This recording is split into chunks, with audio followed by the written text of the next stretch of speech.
You're listening to the Uplevel Your Online Business Show, where wealth is empowering, purpose is crucial, and high vibes are non-negotiable.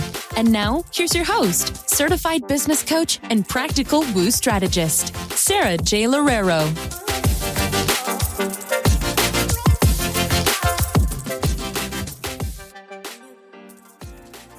Welcome back to another episode of the Uplevel Your Online Business Show. I am really excited to be on the other side of my really massive 7.5 week trip. It's been absolutely incredible. I've been home for about a week now, and so many of you were so inspired by this that I wanted to share what it was like to travel for almost 2 months straight, what I ultimately learned from it, how I balanced a business while traveling that much, and how you can do something similar if that is something that you choose to do. So let's get started into, well, why did I even do this in the first place?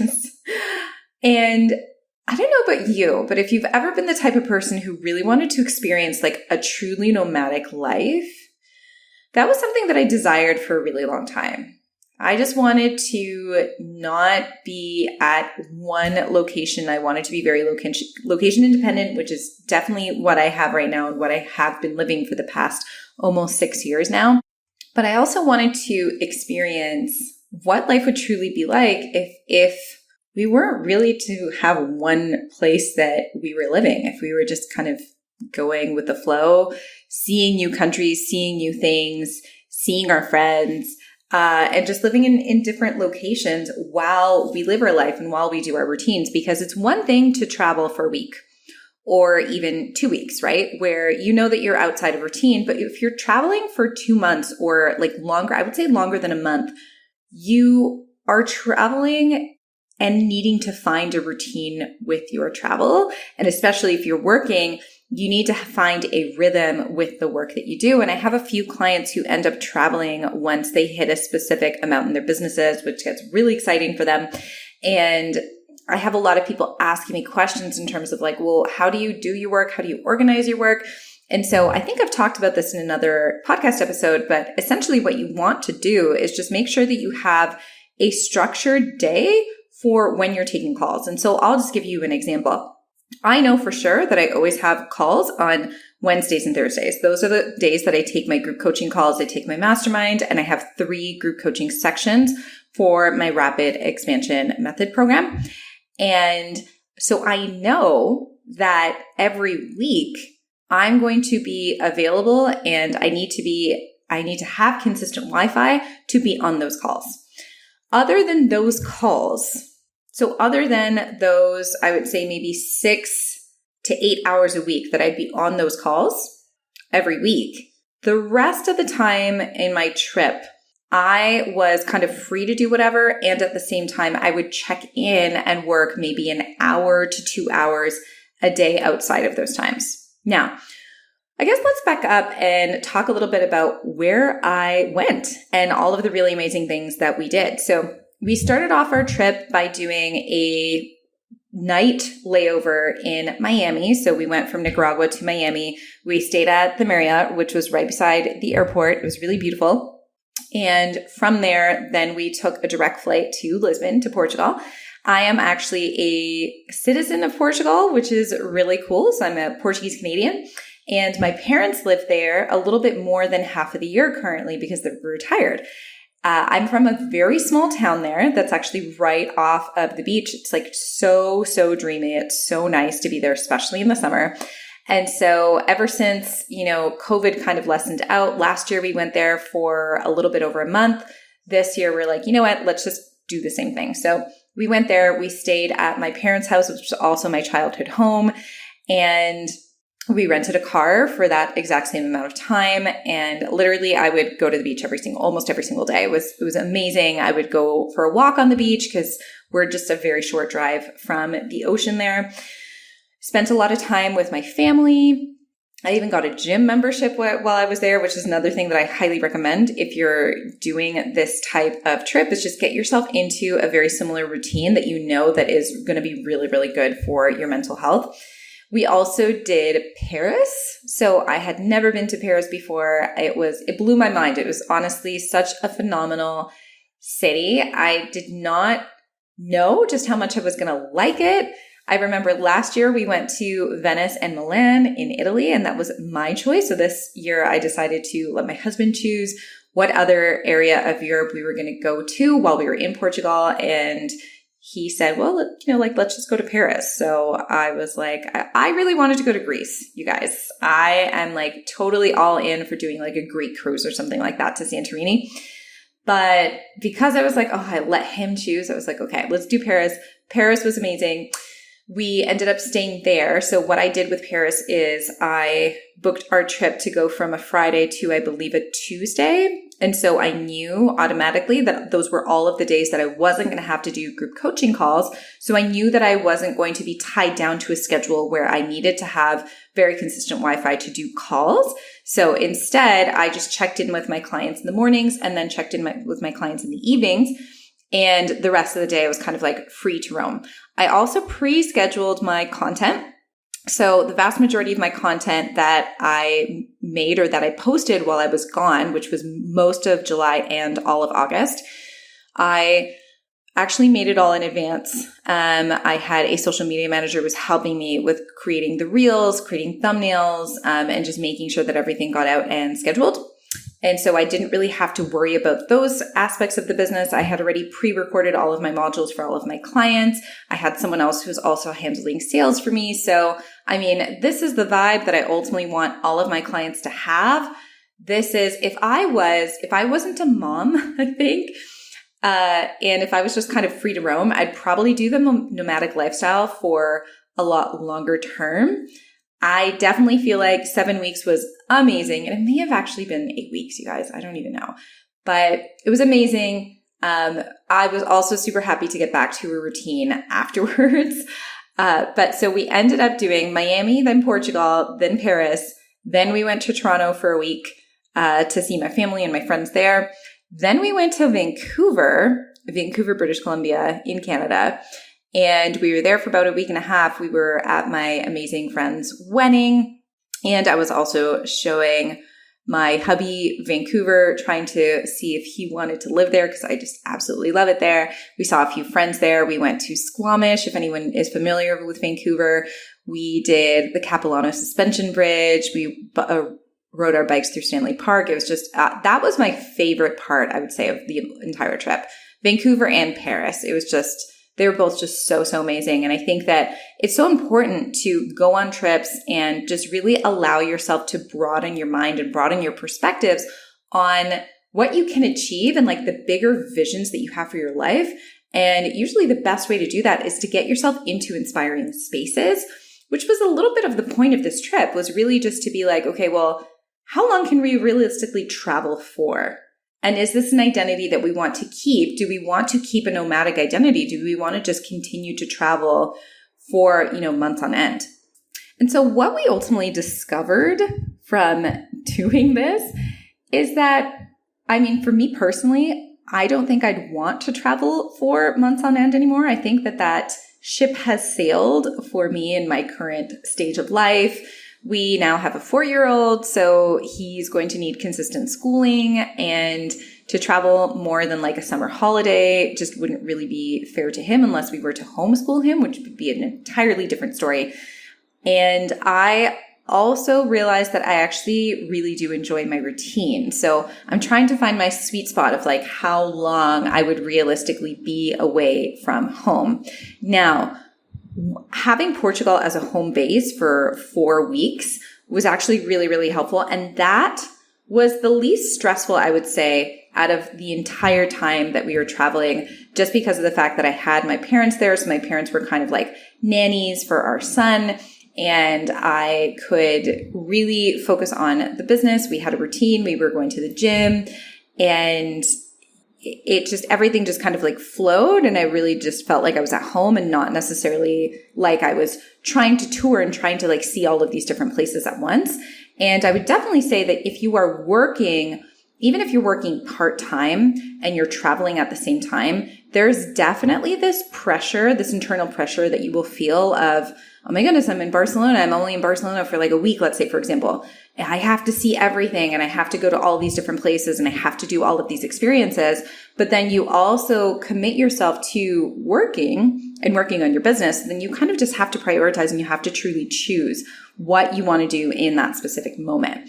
And I know that for me, because I committed to working part-time on my business, I knew that clients came first, coaching calls came first. And so those were things that I was willing to give up more travel or more sightseeing because of the fact that I was committed to the work part. So if you're wanting to go on a holiday and you're not wanting to work at all, and if you're wanting to just like go sightseeing and just like make the most out of your holiday, if you're going for a shorter period of time, just take that week off of your business. Make sure that you pre-plan everything beforehand. But if you're traveling long term, I found that one thing that worked really, really well is giving yourself a home base and knowing and having the expectations on yourself that you know that, let's say, for example, for me, Wednesdays and Thursdays, I wasn't going to be able to do anything else with my time. And I wasn't going to stress myself out thinking about all of the different things that I wanted to see and places that I wanted to travel to, because I gave myself enough time in every place that I was at to properly see each place, to properly see each city. And so I was in Vancouver for a week and a half. And while I was in Vancouver, I was working at least 2 solid days that week. And I really do feel like I gave myself enough time to see everything that I wanted to see there. When I was in Paris, I intentionally booked that trip so that it didn't fall on my group coaching call days, so that I can spend all of the 5 days that I was there just sightseeing and like truly soaking up Paris. Versus when I was in Portugal, because I had already been to Portugal so many times and I was there for a month, I knew that in Portugal, I could really take a step back from the traveling and the sightseeing as much and just more so commit a little bit more to my business, which ended up helping me in the long run because I had a few different shifts that I had to do with my team while I was there. Now, what is it truly like to be traveling that long, and can you do it? I would say I really, really loved this trip, and I think it was just so phenomenal. And I think it was also just so much fun that we were either in 6 or 7 different time zones that entire time. We traveled from the East Coast of Canada to the Pacific Coast of Canada. We traveled all over Portugal. We traveled to Paris. We were in the States. We actually also spent a night in Mexico City. So it was a lot. And I'm just so glad that we did it. And I'm also so glad that we're home. And if anyone's wanting to do this, and if anyone's really wanting to experience travel and business, I would just ask yourself, what would I want to commit to while I'm traveling? What could I reasonably expect of myself in my business while I'm traveling? And set yourself up for the right expectation. Because if you're the type of person who just wants to go sightseeing and see every single little thing that you possibly can in each place that you're in, and you also expect yourself to be running all of your social media, to do all of your sales calls, to do all of your coaching calls, and, to write emails, then that's probably not very realistic, right? But if you can place yourself up with a really solid team, which is what I ultimately teach inside of my more advanced business coaching programs for people who are already like above the 10K month mark, if you can hire a team and have people working for you while you're traveling, my income never dipped while I was traveling. I maintained the same income as I did when I wasn't traveling. And the reason for that is because I had the most amazing team. So I was actually making the same amount of sales. Actually, in July, I made even more sales than I was when I was working full-time at home. And so when you have the right team and when you have the right systems in your business, you can do all of these things. You can travel, and you can make good money, and you can have record-breaking months in your business. And what I'm here for is just to be a mirror for you guys, to show you everything that is possible for you when you decide that it's your chance and your opportunity to fully go for it. And I think one of the most beautiful parts of this whole trip for me was even looking at how much I was having to spend to be downtown Vancouver for a little bit over a week. And it was the craziest amount of money. I mean, mind you, we were at like a very regular, normal Airbnb with like one bedroom, and then Sebastian slept on like a pull-up couch. So it wasn't even something fancy or anything like that. But when I looked at those costs, I was just like, man, like this is very intimidating for me, especially because I've been traveling so much over the past year. But then when I take a look at my bank account and when I take a look at my revenue for my business, I'm like, this is just like a small drop in all of that. But also choosing to believe that this is going to continue for me, and choosing to believe that I get to have a really great business, and I get to travel, and I get to travel really nicely and very comfortably. That's a whole vibe. And that really is a decision, because I could tell myself, no, Vancouver's too expensive. We've already traveled way too much this year. That's probably something that the old me would have said. Too expensive, way too much travel in 1 year, can't do it. But the new me, the me that has, made over 7 figures, the me who quit her 9 to 5, the me who chooses to believe in miracles, this me said, no, we're going to do it anyways, because who knows the next time that we're going to have so many friends in Vancouver? Who knows the next time that we're even going to be able to take this trip? And I mean, we also had a wedding there, so it was perfect. And because I now have that mentality, you guys, I think that what I'm trying to say with this is that mentality is what creates the success. And so I could say, well, yeah, of course, I can say that now because I have money and I can invest in, the Airbnb in Vancouver. But what I would actually say is the exact opposite. Because of the fact that I have the mentality and the abundance mindset to say, yes, I can invest in this Airbnb in Vancouver, is the exact reason why my business has been so successful. Because I choose to believe in miracles. I choose to believe in what is possible. And I choose to believe that over all of the doubts and fears that go on in my head on a daily basis. And this truly is a choice. And I remember my first few coaches back when I first started doing coaching back in 2015, which I know is so long ago. I remember all of them telling me, a 10K month is not going to make a difference if you don't already have a shift internally in your money mindset. You're just going to have more money, but you're going to have the same lack mentality. And I remember thinking, no, but that's not true. But 10K months would solve so many of my problems.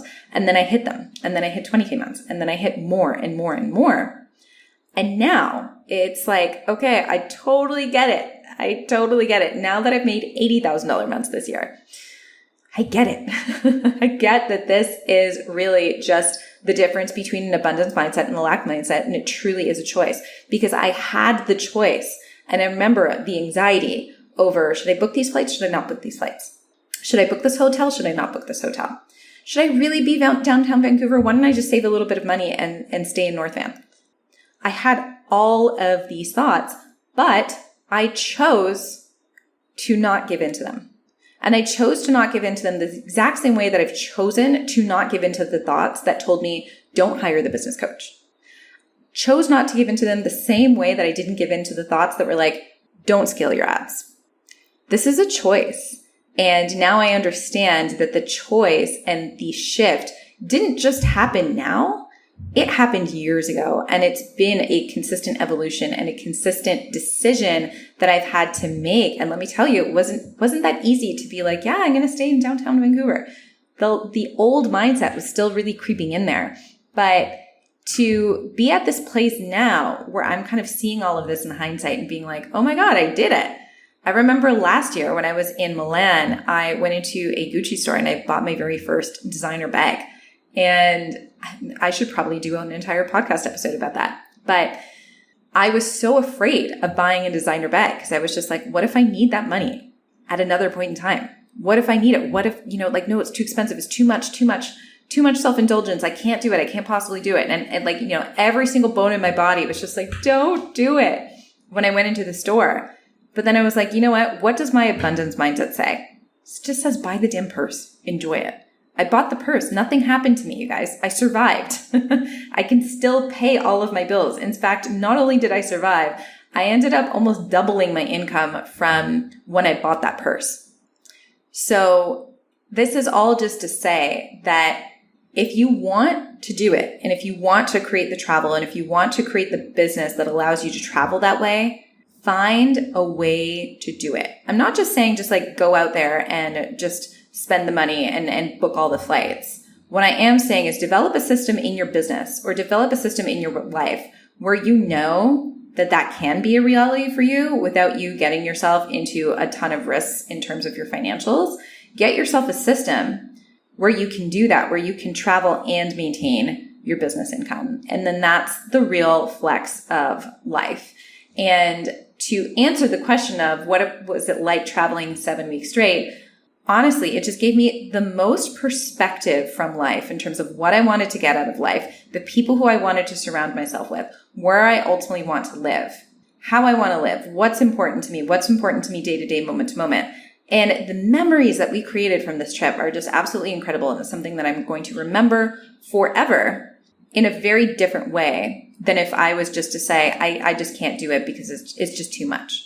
So I encourage you today to think about your life as being something that you're just going to massively indulge in and never believe that you are, or that it is too much for you. All right. So I hope that you enjoyed this episode. If you have any questions about it or anywhere that we stayed or anywhere that we'd recommend, feel free to reach out to me on Instagram. It's at Sara without an H, J Loureiro, Loureiro. Thank you so much for listening, and I will catch you next time.